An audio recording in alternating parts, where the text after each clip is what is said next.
Now, I've got to get back to the wicked damage being done with the government's global warming religion. Chris Bowen today, he was still claiming that he was so sure of what he was doing, he would love to debate it.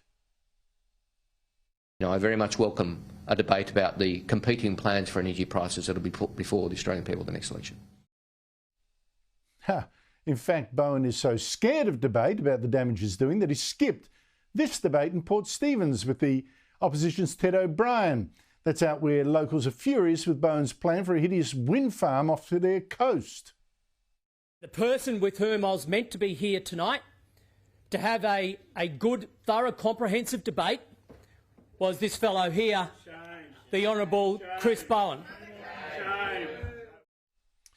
Joining me is Thursday regular guest Barnaby Joyce, the Nationals frontbencher and former Deputy Prime Minister.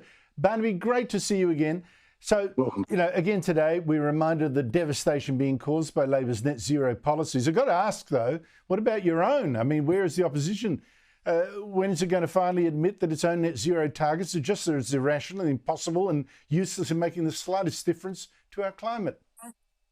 Well, I think the main thing is where we are on the path to at the moment, which is the apparent 2030, 82% intermittent power. They're not renewable. People keep calling them renewables. They're not renewable, okay?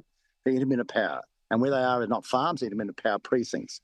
Not only do they not want them on the coast off Hunter Valley or Illawarra, we don't want them here either. We don't want your garbage on our land either. We go put your rubbish in Warringah. If that's where you want it, go put your rubbish off Manly. But don't put them in our seats. And it is true. It is inevitably true that intermittent power pushes up the price of power. And if you don't believe that, don't listen to Chris, don't listen to our side, listen to your power bill. Your power bill is going through the roof. And what we are seeing is this debate is not going to be won by the Labor Party, the Liberal Party, the National Party, the Teals or anybody else. It's going to be won by physics when it becomes completely and utterly untenable that you can possibly supply a nation, unless you want to live in a cave, unless you want to come out here to Danglemar and sleep in the grass there, sleep in the grass in amongst the cow manure. That's all right. If that's the type of life you want, you can do that without electricity. But if you want electricity, you have to have baseload power. And what we're seeing even with Penny Sharp in New South Wales is they're paying to keep the coal-fired power stations going. And I think any plan is going to be talking about keeping the coal-fired power stations going until such time as you have an alternative. But what Mr. Bowen's doing is saying, I'll jump off the cliff and develop a parachute on the way to the ground. And what's happening? Absolute and utter chaos. And yet again, everybody's become poorer. And yet again, your power bills have gone up. And yet again, you're getting these pathetic, smirky, mealy-mouthed excuses from Minister Bowen, who would have to be the most unpopular politician in regional Australia, even vastly more unpopular than Mr. Albanese. And that, I thought, was going to be a tough race, but it's not.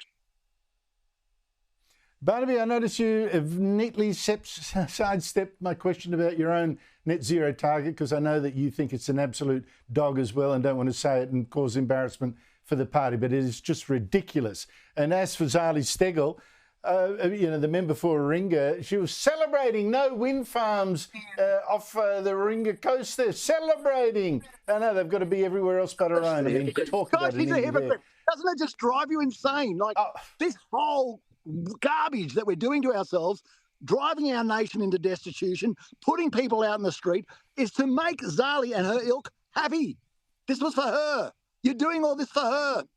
And yet, when she say, well, how about a little bit in your own backyard? Oh, no, it's Natural Heritage Trust or some other garbage.